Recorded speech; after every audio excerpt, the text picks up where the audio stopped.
Camila got a second chance at love when she met Isaac and was delighted when she fell pregnant.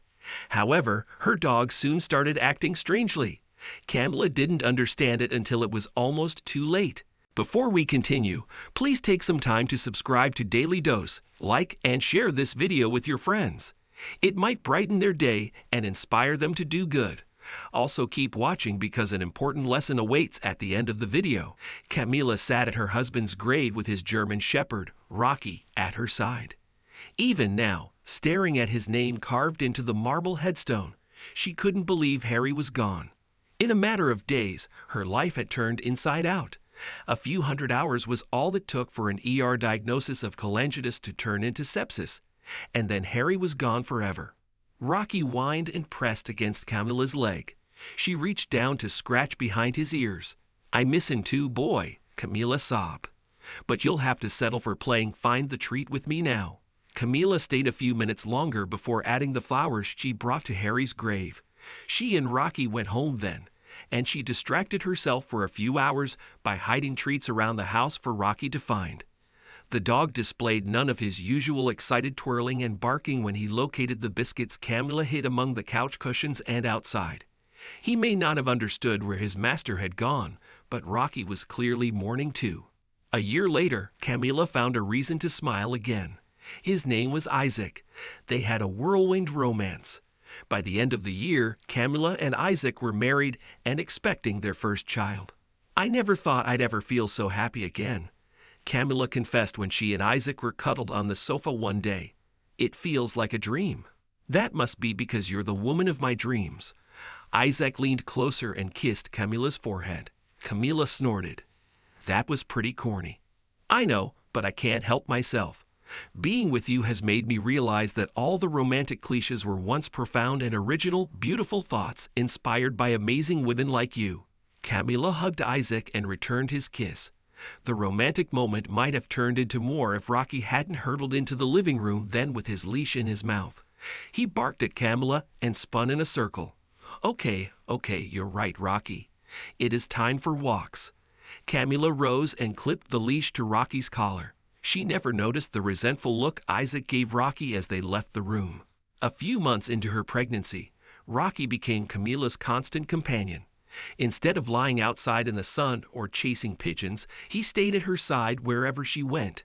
He even crawled up onto the couch to lie with his head close to her swollen belly. He would be pressed to her thigh with his nose to her belly when she walked around.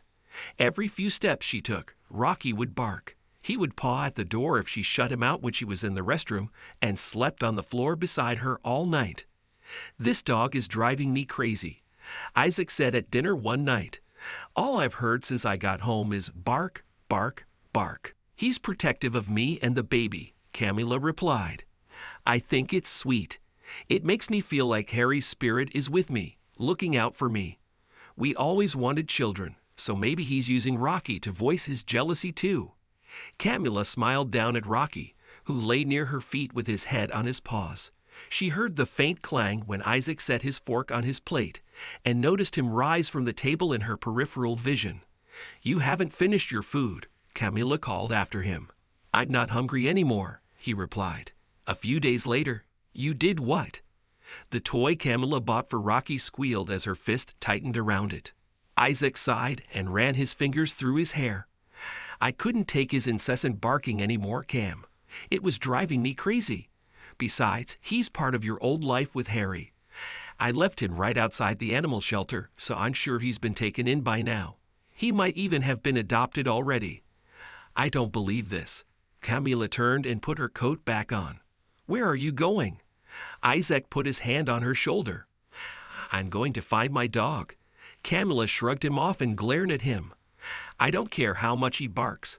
You've had no right to dump him. Rocky and I are a package deal. I'm not coming back here until I find him. And if you ever do anything to my dog again, Isaac, I'm leaving you." Isaac gaped at her in disbelief. "You can't be serious. You and I can get our own dog. Pets are not replaceable. Rocky is coming home. And if you can't deal with that, then we'll make our home somewhere else without you. Don't force me to make that choice, Isaac." Camila drove along the streets surrounding the animal shelter for hours. Now and then, she pulled over to show people pictures of Rocky and asked if they'd seen him. The answer was always negative.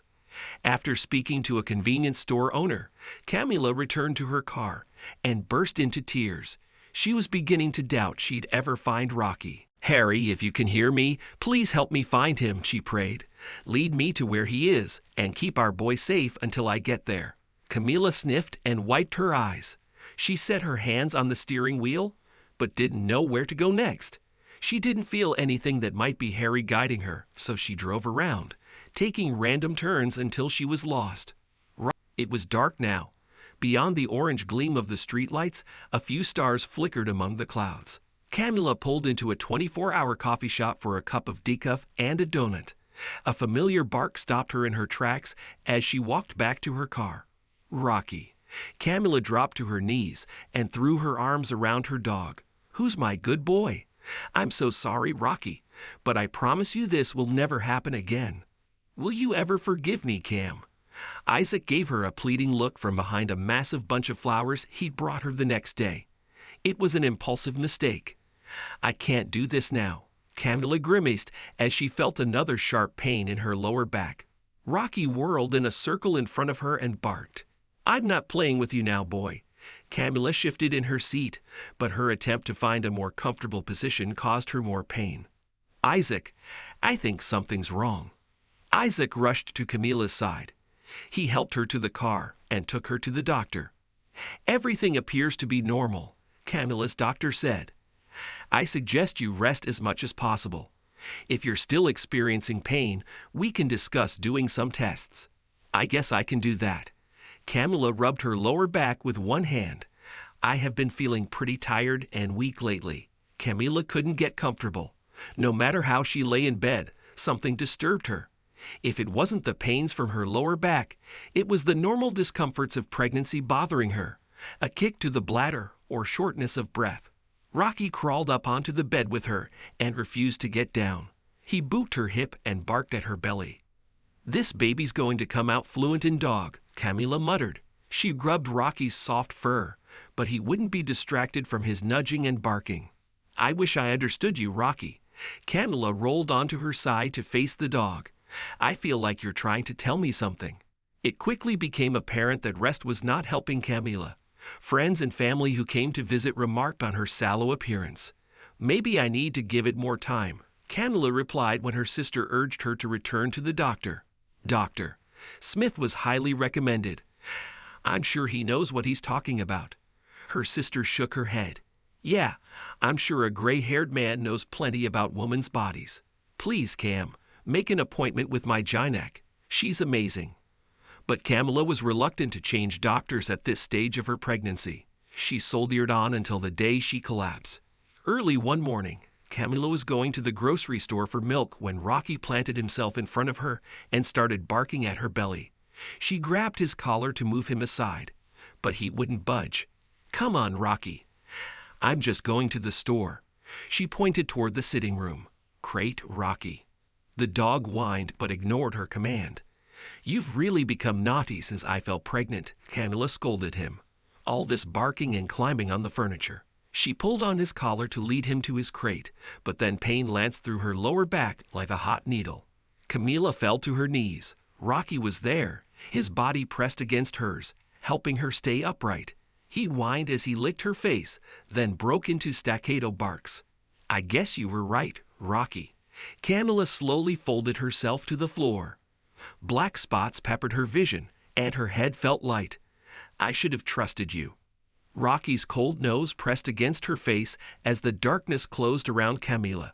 He was still barking, but it seemed to come from far away now. "Thank God you're awake. Harry?" Camila rubbed her eyes and looked again at the man standing over her. No, it was Isaac. Of course, it was Isaac. Why had she thought it was Harry? She'd been dreaming.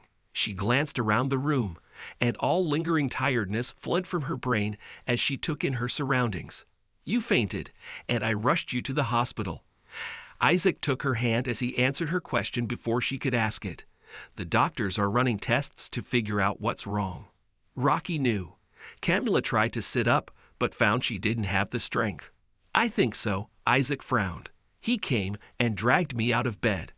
I thought he'd gone mad, but then he led me to you. An hour later, Dr. Smith entered the room with the test results. You have a kidney infection, Dr. Smith said.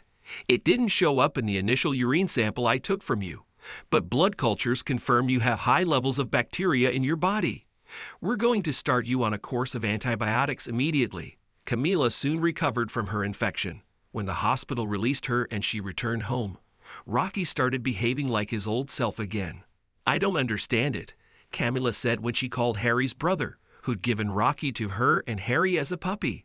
How could he have known? German shepherds are scent dogs, Harry's brother replied. Some of them are trained to sniff out bacteria, so maybe he picked something up that the doctors didn't.